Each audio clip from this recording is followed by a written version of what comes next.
성도 여러분 안녕하세요. 오늘도 말씀으로 승리하는 은혜가 저와 여러분들을 위해 함께하기를 주님의 이름으로 축원드립니다. 우리 계속해서 에스겔 여행을 떠나고 있습니다.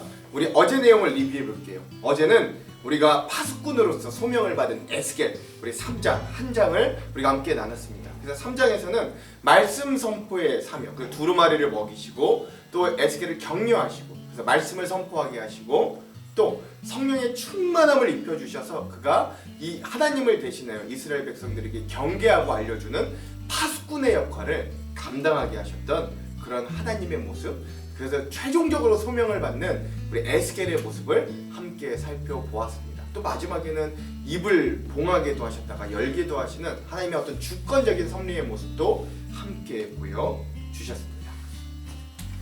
자, 오늘은 에스겔 세 번째 시간입니다. 오늘부터, 그러니까 4장부터, 오늘 시작할 4장부터 우리가 읽을 24장까지는요 이제 남유다에 대한 멸망의 이 심판 예언들이 시작이 됩니다. 본격적으로 에스겔이 선지자 파수꾼으로서의 이 사역이 시작되는 것이죠.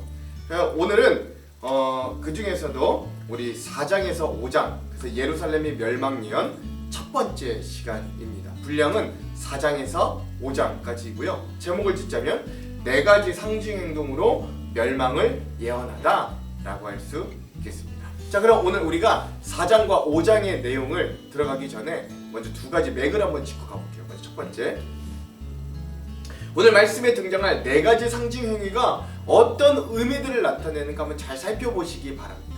둘째, 하나님께서 자신의 백성을 세상 한가운데 둘러싸여 살게 하신 이유가 무엇인가 한번 잘 살펴보십시오. 오늘 예루살렘도 그렇고 남유다도 그렇고 하나님이 너희를 일부러 온 열방의 한가운데 둘러싸여 살게 하셨다라고 하시거든요. 오늘도 우리 마찬가지입니다. 오늘 우리가 믿음을 가지고 있지만 세상의 한가운데 둘러싸여 살고 있어요. 하나님 왜 이렇게 하셨는가, 이것도 한번 잘 생각하면서 오늘 말씀을 읽어보시면 좋겠습니다. 자, 먼저 4장의 내용 들어가 볼게요. 4장과 5장은 예루살렘과 유다의 멸망을 상징행위로 표현하는 그런 장면들입니다.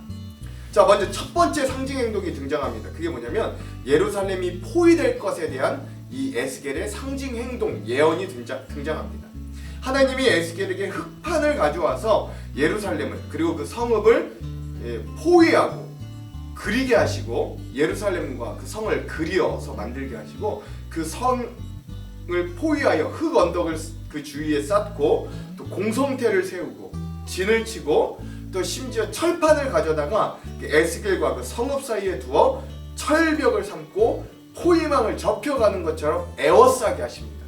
이것이 이스라엘 족속, 특별히 이 예루살렘이 포위될 것을 상징하는 그런 예언의 첫 번째 행동이 되는 거예요. 두 번째, 하나님이 에스겔에게 상징 행동을 시키시는데 그게 좌로 또는 오른쪽으로, 왼쪽으로 오른쪽으로 누워서 자는 상징 행동을 시키십니다. 자, 이게 첫 번째는요 포로 기간에 대한 의미입니다. 그래서 에스겔에게 390일은 왼쪽으로 누워 자라고 하시는데 이게 북이스라엘이 죄악을 담당하는 날짜, 390일이면 1일이 1년입니다. 그래서 390년 동안 이 북이스라엘이 자신의 죄악을 담당할 날짜인데 이게 이 북이스라엘이 건국하면서부터 마지막 이 바벨론에서 1차 귀환할 때까지가 딱 390년이거든요. 이런 날짜를 아마 이야기하는 것 같고, 또 그 390일이 다 채워지면 이번엔 반대편 오른쪽으로 누워서 40일을 자라 라고 하는데 이건 남유다의 죄악을 담당하는 날짜입니다. 역시 1일이 1년, 즉 40일이 40년을 이야기해서 남유다가 멸망하면서부터 또 바벨론에서 1차 포로 귀환할 때까지 그 기간을 이야기해 주면서 그 기간 동안에 그 죄악을 에스겔에게 담당하라 라고 명령하시는 거죠. 이런 포로 기간에 대한 상징 행동은 어떤 의미냐?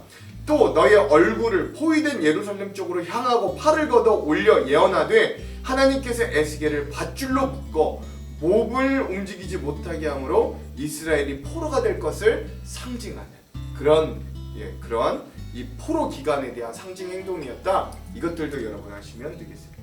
자, 세 번째 상징 행동은요 부정한 떡을 먹도록 이 에스겔에게 명령하십니다.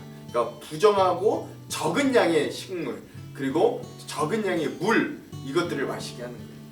자, 먼저 떡을 먹게 하시는데요. 떡은 밀과 보리와 콩과 팥과 조와 귀리를 한 그릇에 담아서 섞어가지고 떡을 만들게 하십니다. 이게 이스라엘 사람들은 보통 이렇게 안 먹는데 이거 굉장히 부정한 떡으로 여겨지거든요. 아니면 전쟁과 같은 상황, 어쩔 수 없을 때 굶어 죽지 않기 위해 이렇게 만들어 먹는 떡인데 하나님이 그것을 일부러 만들어 먹게 하시는 거예요. 최악의 상황에 부정한 떡인데 그걸 만들어 먹게 하시는 거죠. 그래서 그것을 만들어 먹는 날은 좌로 눕는 390일 동안 하루의 시간을 정해 20세겔씩, 이게 어느 정도냐면 20세겔의 보리떡처럼 만들라는데 이게 어느 정도냐면 지금 우리가 보통 먹는 여러분 햇반 아십니까? 그 햇반을 하루에 3등분해서 그걸 하루치로 먹으라는 거예요. 그게 굉장히 적은 양이죠. 그렇게 그 20세겔씩 보리떡으로 만들어서 사람들이 보는 앞에서 인분, 즉 사람의 변으로 불을 지펴서 그것을 구워 먹어라 라고 말씀하시는 겁니다. 이것도 아주 최악의 상황입니다. 원래 이스라엘 사람들은 사람의 똥으로 이 거름, 이 땔감을 쓰지 않아요. 보통은 숯불을 만들어서 숯불에 떡을 구워 먹습니다. 그리고 숯불의 향이 올라와서 그 떡을 맛있게 먹을 수 있는데 그게 만약에 허락이 안 될 때는 사람의 변이 아니라 소똥을 말려서 그것을 불에 피워 떡을 구워 먹습니다. 그것마저도 허락이 안 될 때 제일 마지막으로 사람의 인분을 말려서 그것을 땔감으로 써서 떡을 구워 먹는 거예요. 근데 여러분 뭔가를 이렇게 구워 먹는 건 그 불을 지피는 그 숯불이 왜 숯향이 올라오잖아요. 그러니까 소똥도 소똥의 향이 올라올 거죠. 사람의 똥도 사람의 똥의 향기가 올라와서 거기에 뵐 거잖아요. 그러니까 가장 안 하는 일이고 최악의 어쩔 수 없을 때만 하는 일인데 하나님 그걸 시키시는 거예요. 또한 물은요 하루의 시간을 정해 6분의 1 흰씩, 이게 지금으로 치면 600ml 정도 됩니다. 그러니까 원래 하루 성인 하루 물 권장량이 2리터인데 턱없이 부족해요. 그 정도의 물만 마셔라. 390일 동안 그렇게 부정한 떡을 만들어서 다 섞은 다음에 부정한 떡을 만들어서 그것도 많이가 아니라 390일 동안 20세겔씩 보리떡을 만들어 한 끼에 하나씩 먹고 그리고 물도 600ml만 마셔라. 사람들 앞에서 그렇게 살아라 라고 하시는 거죠. 이게 뭘 의미하냐? 예루살렘에 대기근이 올 것을 상징 행동으로 예언해 주시는 거예요. 하나님께서 여러 나라로 이스라엘을 흩으실 때 이러한 부정한 떡을 먹게 하시고 이스라엘이 그동안 자신이 부정한 것을 먹게 하시는 겁니다. 그걸 알려주시는. 그러자 에스겔이요, 하나님 저는 그동안 하나님 앞에 신실하게 살았기 때문에 이렇게 부정한 것을 먹은 적이 없어서 참 고통스럽습니다. 이거 참 내가 하기 어렵습니다 라고 이야기하자 하나님이 인분 대신에 쇠똥을 가지고 그것들을 굽도록 또 허락을 해주시는 재밌는 장면들이 있어요. 그리고 예루살렘의 양식을 끊으셔서 떡과 물을 배급받아 먹고 두려움에 떨며 그 예루살렘이 쇠폐하게 하는 것이 바로 네가 지금 행동하는 이것으로 백성들에게 알게 하라 라고 하는 상징, 세 번째 상징 행동이었다 라는 것들을 알 수 있는 거죠. 즉 4장에 나온 건 예루살렘 흑판에 예루살렘 성을 만들고 거기를 포위하게 하는 그런 모형을 만들어서 예루살렘 성이 포위될 것을 알려주는 첫 번째 행동. 두 번째는 왼쪽으로 390일, 오른쪽으로 40일을 누워서 자고 또 이 에스겔이 포로로 묶인 듯한 모습을 보여주므로 이 예루살렘이 포로로 잡혀가는 그러한 390년, 북이스라엘은 390년, 남유다는 40년 동안 포로 생활할 것임을 두 번째로 알려주셨고, 마지막 세 번째, 모든 잡곡들을 다 섞어서 떡으로 만들고 그걸 390일 동안 더러운 사람의 똥에 구워 먹기. 근데 그것은 이제 소똥으로 대체하는 거죠. 그 소똥으로 구워 먹게 하심으로 하나님이 이 예루살렘에 엄청난 기근이 오게 하실 것을 이야기해 주신 이 세 가지 우리 상징 행동을 4장을 통해 보았습니다. 5장에서도요 마찬가지로 그러한 상징 행동들을 통해 예루살렘이 멸망할 것을 계속해서 선포합니다. 마지막 네 번째 행동은요, 하나님이 에스겔에게 날카로운 머리와 수염을 깎는 상징 행동을 하게 하시는 거예요. 에스겔에게 날카로운 칼을 가져다가 삭도로 삼아서 머리털과 수염을 다 깎아 그것을 저울에 달아두라고 하십니다. 그리고 예루살렘의 포위가 끝나는 날 그 털의 3분의 1은 성읍 안에서 불태우고 또 3분의 1은 칼로 쳐서 성주위에 뿌리고 나머지 3분의 1은 바람에 흩날리게 하십니다. 그리고 그걸 조금 남겨서 그 털들을 조금 남겨 이 에스겔의 옷자락에 싸고 불에 태우면 그 불이 이스라엘의 온 족속에게 번질 것을 다시 한번 상징 행동을 통해 예언하게 하시는 거예요. 자, 이게 무슨 상징 행동이냐? 마지막 네 번째 상징 행동인데 예루살렘이 함락될 것을 상징하는 거예요. 하나님께서 예루살렘을 다른 민족들 가운데 둘러싸이게 하였는데도 예루살렘은 이방인들보다 율례와 규례를 버리고 거역했어요. 심지어 이방인의 규례만큼도 지키지 않았습니다. 그래서 하나님께서 예루살렘을 이방인의 목전에서 벌을 내리시고 가증한 일, 우상 숭배로 전무후무한 벌을 내리실 것을 예언하시는 거죠. 자, 그런 예루살렘에 대한 하나님의 진노가 일어날 것을, 그 진노의 참상을 이제 또한 말씀해 주십니다. 9가지 이야기하는데, 첫 번째, 아버지가 아들을 잡아먹고 아들이 그 아버지를 잡아먹는 목불 인견의 상황이 일어나게 하십니다. 둘째, 그 남은 자들은 다 사방으로 흩어버리게 하십니다. 셋째, 이스라엘이 가증한 일, 즉 우상 섬기는 일로 성소를 더럽혔으니 하나님의 자비와 공의를 거두시고 이 이스라엘을 약하게 만드십니다. 네 번째, 그 백성의 3분의 1은 전염병과 기근으로 죽게 하시고 3분의 1은 칼에 맞아 죽게 하시고 나머지 3분의 1은 칼로 쫓아서 사방으로 흩어버리실 것을 또한 이야기하십니다.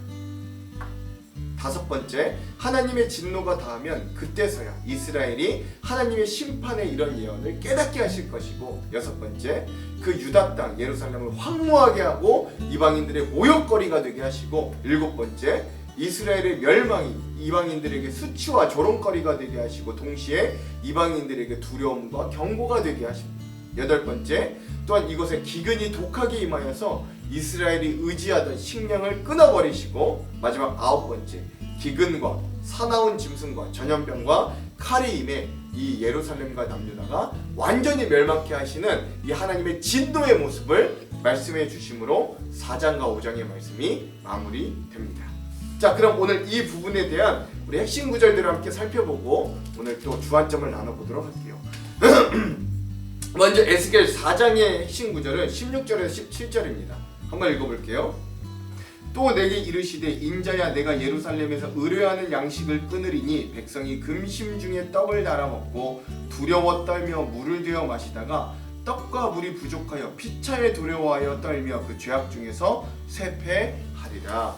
아멘. 4장에서는 세 가지 상징 행동이 나왔는데 어쨌든 이 모든 것들이 통틀어서 이게 이 예루살렘의 이말 멸망과 포위 그리고 기근에 대한 말씀, 특별히 그 기근이 얼마나 심할지에 대한 말씀 16절과 17절을 4장의 요절로 삼았습니다. 자, 오늘의 마지막 에스겔 5장의 요절은 6절에서 9절입니다. 예루살렘과 유다의 멸망에 대한 또 말씀이죠. 한번 읽어볼게요.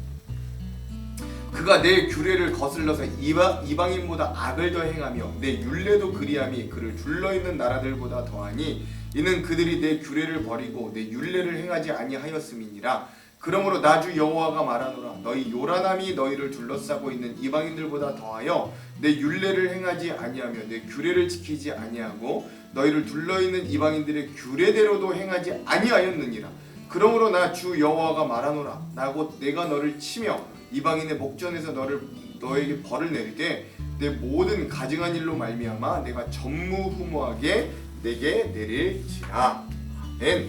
그래서 이 이방인보다도 하나님의 말씀과 규례와 이 믿음을 지키지 못한 이 유다 백성들에게 하나님의 전무후무한 진노와 멸망이 임할 것을 이야기하는 장면을 5장의 요절로 삼았습니다.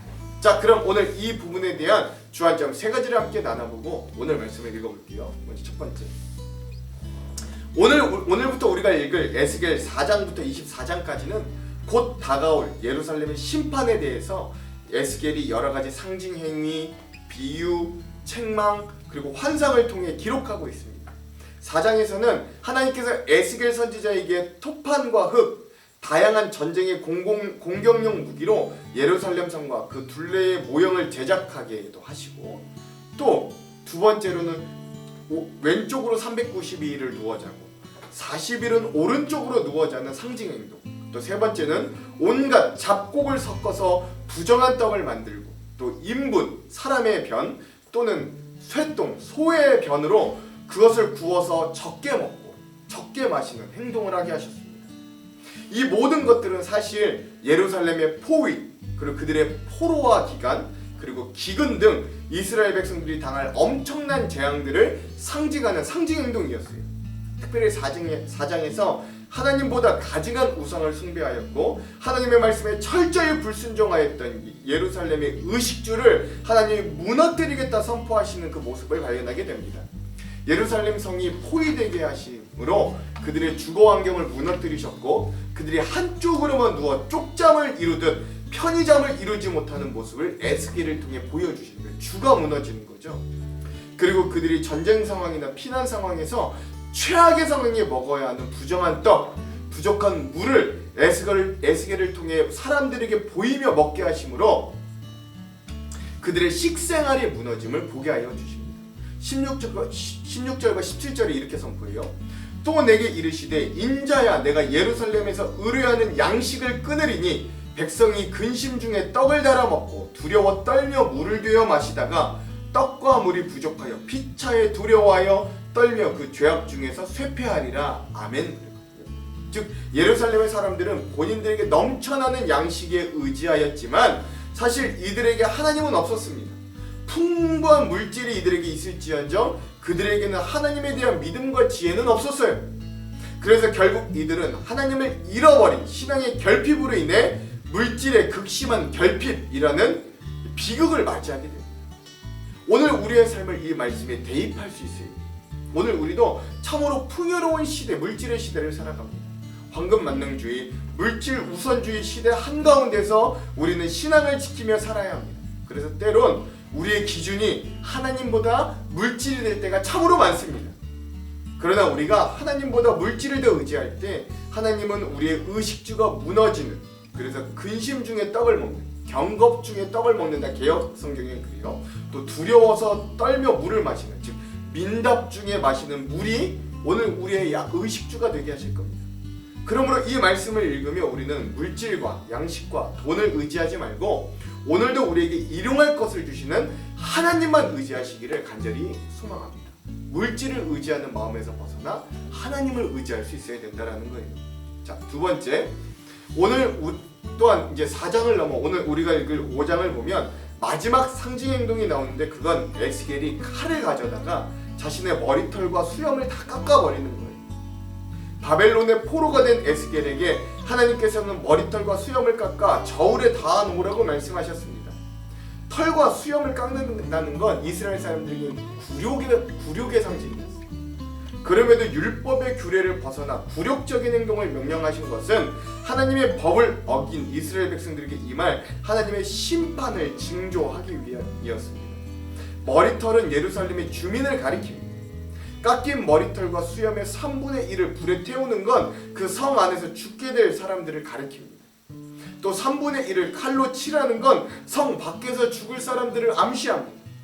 나머지 3분의 1을 바람에 흩으시는 건 포로로 끌려가 뿔뿔이 흩게 하실 것을 비유합니다. 그리고 마지막 3분의 1, 멀리 이방으로 흩어진 자들에게까지 임하실 징계를 암시하는 거예요. 그러나 마지막 3분의 1, 곧 사로잡혀가는 사람들에게는 아직 기회가 있다고 합니다만, 그것 또한 다른 심판을 겪은 극소수 사람들만 남기실 것을 암시하는 겁니다. 즉 예루살렘의 완전한 함락과 멸망을 이 네 번째 상징 행동을 통해 이야기하는 거죠. 그런 결과의 이유는 하나님의 이름을 지니고 살면서 그 이름을 온 세상에 전해야 하는 백성이 오히려 주변 다른 민족들보다 더 악하게 처신하였기 때문입니다. 이에 대해 하나님께서는 더 이상 가만히 계실 수 없었어요. 그러므로 이 말씀 앞에 우리도 우리 자신을 점검해 보아야 합니다.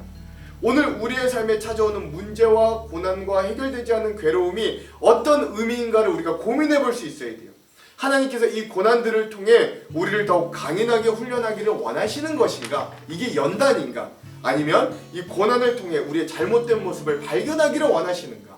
이 고난을 통해 죄 속에 머물렀던 우리의 삶의 방향을 제대로 돌이키기를 원하시는지 우리가 바르게 점검할 때 하나님의 자녀다운 삶을 살아가게 될 줄로 믿습니다. 즉 하나님은 이러한 모습으로 에스겔에게 상징 행동을 통해 이 백성들이 깨우치기를 원했대요. 하나님께 돌아오기를 원했던 거예요.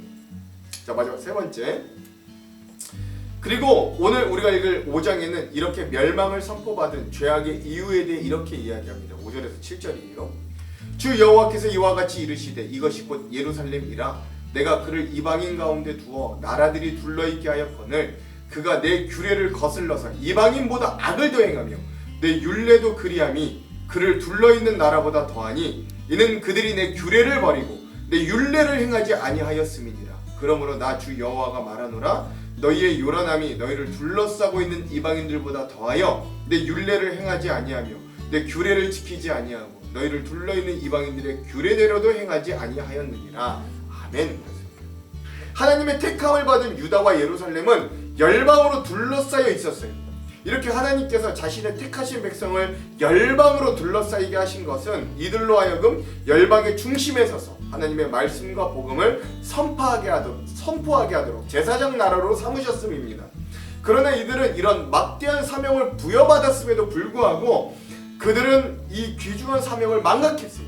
그리고 오히려 선민의식에 사로잡혀 있어서 이방인들을 저주받은 백성으로 여기고 멸시했어요. 뿐만 아니라 심지어 이미 하나님 앞에서 교만해진 그들은 자신들조차도 하나님의 거룩한 말씀으로 살지 않았습니다.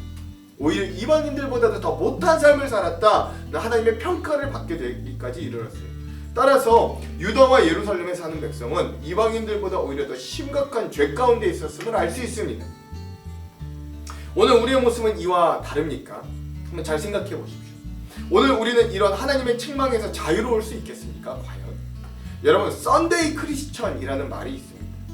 주일에만 예배당 와서 예배드리고 그 시간만 크리스찬처럼 살고 그 나머지는 마치 세상 사람들과 다르지 않은 양, 아니 그보다 더 심각하게 살아가는 우리의 모습을 꼬집는 단어입니다. 오늘 우리는 썬데이 크리스천을 넘어서서 올웨이즈 크리스천이 되어야 합니다. 그것이 하나님이 오늘 우리를 세상의 한중간에 믿음의 사람으로 우리를 심어 놓으신 이유와 목적이 될 거예요. 그래서 오늘 우리도 올웨이즈 크리스천이 되어 언제나 하나님의 말씀에 순종하는, 이 세상 속에서도 하나님을 기뻐하시게 하는 삶을 살 수 있기를 주님의 이름으로 간절히 소망드립니다. 기도할게요. 하나님, 오늘 에스겔을 통해 네 가지 상징 행동을 통해 예루살렘과 유대가 철저히 망하고 포위되고 포로로 잡혀가고 죽고 멸망할 것을 우리가 바라보게 됩니다. 특별히 이들이 하나님께서 이 열방 가운데 한중간에 하나님이 심어주셨음에도 그들의 사명과 소명을 망각하고 오히려 이들이 이방인들보다도 그 열방보다도 더욱더 하나님 앞에 악을 행했을 때 하나님, 이들에게 임하는 하나님의 진노와 멸망이 얼마나 심각하였는가를 우리가 보게 됩니다. 하나님, 오늘 우리의 모습도 주님 앞에 내어놓습니다. 우리도 썬데이 크리스천처럼 하나님 앞에 나올 때만 믿음인처럼 신앙인처럼 행동하였고, 그러지 않은 우리의 일상생활에선 얼마나 하나님을 기억하였는가, 얼마나 하나님이 기쁘신 삶을 살았는가 우리의 모습을 되돌아봅니다. 하나님, 우리가 썬데이 크리스찬이 아니라 always, everyday 크리스찬이 될 수 있도록 하나님 우리를 변화시켜 주시옵소서. 그래야 우리가 주님과 항상 동행하며 언제나 주님의 인도와 평안함, 하나님이 주시는 복과 은혜 가운데 거하는 귀한 주님의 백성들로 설 수 있도록 우리를 인도하여 주시옵소서. 그렇게 하실 주님을 기대하며 예수님 이름으로 기도합니다. 아멘. 그럼 사랑하는 성도 여러분, 오늘 하루도 말씀으로 승리하십시오. 사랑하고 축복합니다. 화이팅! 제4장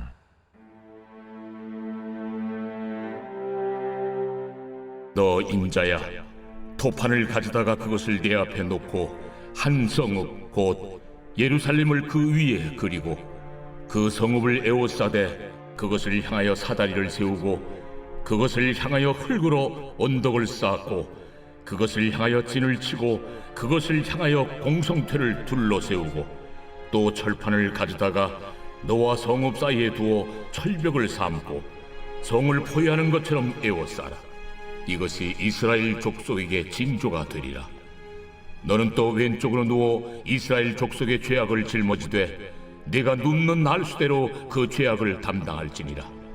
내가 그들의 범죄한 횟수대로 네게 날수를 정하였나니 곧 390일이니라. 너는 이렇게 이스라엘 족속의 죄악을 담당하고 그 수가 차거든 너는 오른쪽으로 누워 유다 족속의 죄악을 담당하라. 내가 네게 40일로 정하였나니 하루가 1년이니라. 너는 또 내 얼굴을 에워싸인 예루살렘 쪽으로 향하고 팔을 걷어 올리고 예언하라. 내가 줄로 너를 동일이니 네가 에워싸는 날이 끝나기까지 몸을 이리저리 돌리지 못하리라. 너는 밀과 보리와 콩과 팥과 조와 귀리를 가져다가 한 그릇에 담고 너를 위하여 떡을 만들어 네가 옆으로 눕는 날수 곧 390일 동안 먹되 너는 음식물을 달아서 하루 20세겔씩 때를 따라 먹고 물도 6분의 1 흰씩 되어서 때를 따라 마시라. 너는 그것을 보리떡처럼 만들어 먹되 그들의 목전에서 인분불을 피워 구울지니라. 내가 여러 나라들로 쫓아내어 흩어버릴 이스라엘 자손이 거기서 이같이 부정한 떡을 먹으리라. 아, 주 여호와여, 나는 영혼을 더럽힌 일이 없었나이다. 어려서부터 지금까지 스스로 죽은 것이나 짐승에게 찢긴 것을 먹지 아니하였고 가증한 고기를 입에 넣지 아니하였나이다. 보라, 쇠똥으로 인물을 대신하기를 허락하노니 너는 그것으로 떡을 구울지니라. 인자야, 내가 예루살렘에서 의뢰하는 양식을 끊으리니 백성이 근심 중에 떡을 달아 먹고 두려워 떨며 물을 대어 마시다가 떡과 물이 부족하여 피차에 두려워하여 떨며 그 죄악 중에서 쇠퇴하리라. 제5장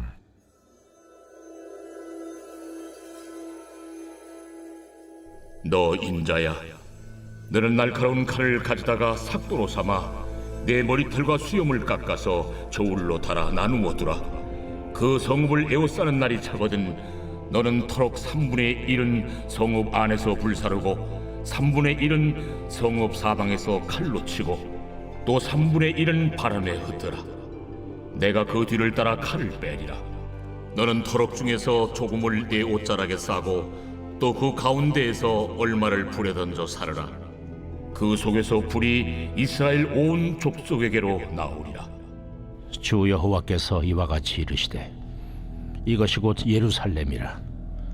내가 그를 이방인 가운데에 두어 나라들이 둘러있게 하였거늘 그가 내 규례를 거슬러서 이방인보다 악을 더 행하며 내 율례도 그리함이 그를 둘러있는 나라들보다 더하니 이는 그들이 내 규례를 버리고 내 율례를 행하지 아니하였음이니라. 그러므로 나 주 여호와가 말하노라. 너희 요란함이 너희를 둘러싸고 있는 이방인들보다 더하여 내 율례를 행하지 아니하며 내 규례를 지키지 아니하고 너희를 둘러있는 이방인들의 규례대로도 행하지 아니하였느니라. 그러므로 나 주 여호와가 말하노라. 나 곧 내가 너를 치며 이방인의 목전에서 너에게 벌을 내리되 내 모든 가증한 일로 말미암아 내가 전무후무하게 내게 내릴지라. 그리한즉 내 가운데서 아버지가 아들을 잡아먹고 아들이 그 아버지를 잡아먹으리라. 내가 벌을 네게 내리고 너희 중에 남은 자를 다 사방에 흩으리라. 그러므로 나 주 여호와가 말하노라. 내가 나의 삶을 두고 맹세하노니 네가 모든 미운 물건과 모든 가증한 일로 내 성소를 더럽혔은즉 나도 너를 아끼지 아니하며 궁유를 베풀지 아니하고 미약하게 하리니 너희 가운데서 3분의 1은 전염병으로 죽으며 기근으로 멸망할 것이요 3분의 1은 너희 사방에서 칼에 엎드러질 것이며 3분의 1은 내가 사방에 흩어버리고 또 그 뒤를 따라가며 칼을 빼리라. 이와 같이 내 노가 다한즉 그들을 향한 분이 풀려서 내 마음이 가라앉으리라. 내 분이 그들에게 다한즉 나 여호와가 열심으로 말한 줄을 그들이 알리라. 내가 이르되 또 너를 황무하게 하고 너를 둘러싸고 있는 이방인들 중에서 모든 지나가는 자의 목전에 모욕거리가 되게 하리니 내 노와 분과 중한 책망으로 네게 벌을 내린즉 너를 둘러싸고 있는 이방인들에게 네가 수치와 조롱거리가 되고 두려움과 경고가 되리라. 나 여호와의 말이니라. 내가 멸망하게 하는 기근의 독한 화살을 너희에게 보내되 기근을 더하여 너희가 의뢰하는 양식을 끊을 것이라. 내가 기근과 사나운 짐승을 너희에게 보내 외롭게 하고 너희 가운데 전염병과 사륙이 일어나게 하고 또 칼이 너희에게 임하게 하리라. 나 여호와의 말이야.